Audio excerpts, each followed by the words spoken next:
சட்டமன்ற உறுப்பினர்களுக்கான அந்த சம்பளத்தை உயர்த்தி கொடுத்தமைக்கும், முன்னாள் சட்டமன்ற உறுப்பினர்களுடைய சம்பளத்தை உயர்த்தி கொடுத்தமைக்கும், அவர்களுடைய மருத்துவ செலவுக்கான தொகையை அறிவித்தமைக்கும், தொகுதியினுடைய சட்டமன்ற உறுப்பினருடைய மேம்பாட்டுத் தொகை 2 கோடியை 3 கோடியாக நாங்கள் கோரிக்கை வைத்திருந்தோம்.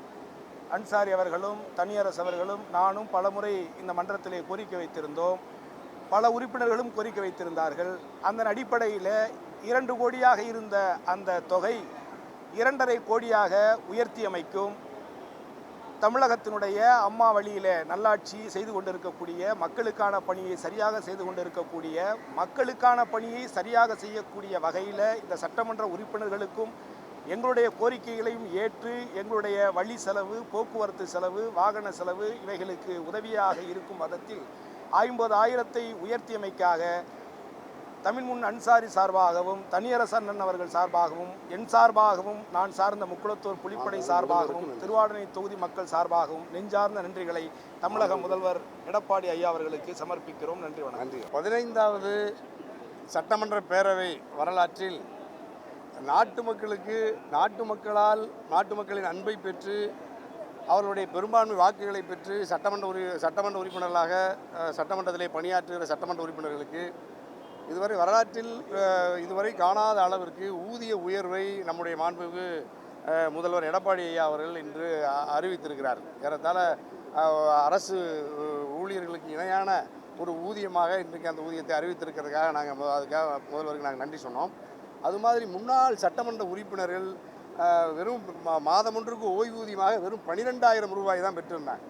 இதனுடைய முன்னாள் சட்டமன்ற உறுப்பினர்களுடைய சங்கத்தின் சார்பாக 6 ஆண்டு காலம் எங்களை தொடர்ந்து அணுகி எங்களுடைய ஓய்வூதியத்தை அல்லது அவருடைய மரணத்திற்கு பிறகு அவருடைய துணைவியார்களுக்கு கிடைக்கிற ஓய்வூதியத்தை உயர்த்த வேண்டும் என்று அந்த கோரிக்கை சொன்னாங்க. அதில் 12,000 இருந்த ஓய்வூதியத்தை முன்னாள் சட்டமன்ற உறுப்பினர்களுக்கு 20,000 ரூபாயாகவும் மருத்துவ படியையும் இன்று மாண்புமிகு முதல்வர் எடப்பாடி அவர்கள் உயர்த்தியதற்காகவும் நாங்கள் சட்டமன்றத்தில் இன்றைக்கி அறிவிப்பு செஞ்சாலும் அதை நன்றி சொல்லியிருக்கோம்.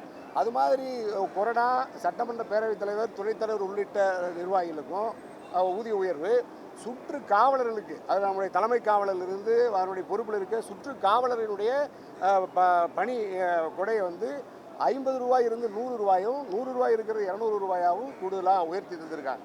அது மாதிரி சட்டமன்ற உறுப்பினர்களுக்கான தொகுதி மேம்பாட்டு நிதியை 2 கோடி ரூபாய் இருந்தது. அதை 2 கோடி ரூபாயை நாங்கள் 3 கோடி ரூபாயாக உயர்த்தி தரணும்னு நேற்று கோரிக்கை வச்சுருந்தோம்.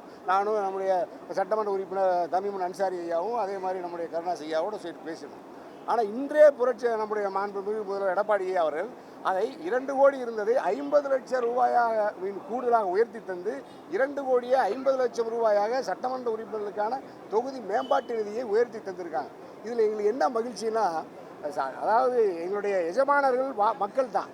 அப்போ வாக்களித்த மக்களுக்கு, தொகுதி மக்களுக்கு இன்னும் கூடுதலாக பொறுப்புணர்வோடு, கடமை உணர்வோடு, மின்னல் வேகத்தில் போர்க்கால அடிப்படையில் சொல்லுவோம், அது மாதிரி பொறுப்புணர்வோடு தொகுதி மக்களுக்கு பணியாற்றுவதற்கு, தொய்வில்லாமல் பணியாற்றுவதற்கு இந்த ஊதிய உயர்வை அனைத்து கட்சி சட்டமன்ற உறுப்பினர்கள் சார்பாக திராவிட முன்னேற்ற கழகம், காங்கிரஸ் கட்சி, முஸ்லீம் லீக் சட்டமன்றத்திற்குள்ளேயும் வெளியே இருக்கிற அனைத்து சட்டமன்ற கட்சியினுடைய இந்த கோரிக்கையை ஏற்று இன்று மாண்புமிகு முதல்வர் எடப்பாடி ஐயா அவர்கள் இந்த ஊதிய உயர்வை மற்ற எல்லா வகையான பணிகளை உயர்த்தி தந்ததற்காக தமிழ்நாடு அரசுக்கு, குறிப்பாக நம்முடைய மாண்புமிகு முதல்வர் எடப்பாடி ஐயா அவர்களுக்கு எங்களுடைய மனமார்ந்த நன்றியை பாராட்டுதலை தெரிவிச்சு, நானும் அண்ணன் தனியரசு அவர்களும் அண்ணன் கருணாஸ் அவர்களும் அதே போன்று காங்கிரஸ் கட்சியை சேர்ந்த மாண்புமிகு உறுப்பினர் அண்ணன் மலேசியா பாண்டியன் அவர்களும், அதிமுகவுடைய காட்டுமன்னார்குடி உறுப்பினர் மாண்புமிகு முருகு அவர்களும் எம்எல்ஏக்களுடைய சம்பளத்தை உயர்த்துவது குறித்தும், முன்னாள் சட்டமன்ற உறுப்பினர்களுடைய சம்பளத்தை உயர்த்துவது குறித்தும், தொகுதி மேம்பாட்டு நிதியை உயர்த்துவது குறித்தும் தொடர்ந்து நாங்கள் சட்டமன்றத்தில் பேசி இன்றைய தினம் அனைத்து கட்சி உறுப்பினர்களோடு அதிமுக, திமுக, காங்கிரஸ், முஸ்லீம் லீக், மனிதநேய ஜனநாயக கட்சி, தமிழக கொங்கு இளைஞர் பேரவை, முக்குளத்தூர் புலிப்படை உள்ளிட்ட அனைத்து கட்சிகளுடைய ஒருமித்த ஆதரவோடு மாண்புமிகு முதலமைச்சர் அவர்கள் சட்டமன்ற உறுப்பினர் சம்பளத்தை 55,000 ரூபாயிலிருந்து 1,05,000ஆகவும், முன்னாள் சட்டமன்ற உறுப்பினருடைய சம்பளத்தை 12,000 20,000ஆகவும் உயர்த்தி கூடுதலாக முன்னாள் சட்டமன்ற உறுப்பினர்களுக்கு மருத்துவப்படி வழங்கப்படும் என்றும் அறிவித்து, அதே போன்று தொகுதி மேம்பாட்டு நிதியை 2 கோடி ரூபாயிலிருந்து 2.5 கோடியாக உயர்த்தி அறிவித்திருக்கிறார்கள். இதற்கு எங்களுடைய 3 கட்சிகளின் சார்பிலும் அனைத்து உறுப்பினர்களின் சார்பிலும் மாண்புமிகு முதலமைச்சர் எடப்பாடியார் அவர்களுக்கு, மாண்புமிகு அம்மா அவருடைய அரசில் இருக்கக்கூடிய அமைச்சர் பெருமக்களுக்கு எங்களுடைய நெஞ்சார்ந்த நன்றிகளை தெரிவித்துக் கொள்கிறோம். ஏற்கனவே இங்கே அண்ணன் தனியரசு அவர்கள் சுட்டிக்காட்டியது போல இந்த தொகுதி மேம்பாட்டு நிதி என்பது நாங்கள் 3 கோடியாக எதிர்பார்த்திருந்தோம். ஆனால் 2.5 கோடி தான் அறிவித்திருக்கிறார்கள். இருந்தாலும் இது முன்னேற்றமான அறிவிப்பின் அடிப்படையில் நாங்கள் வரவேற்கிறோம்.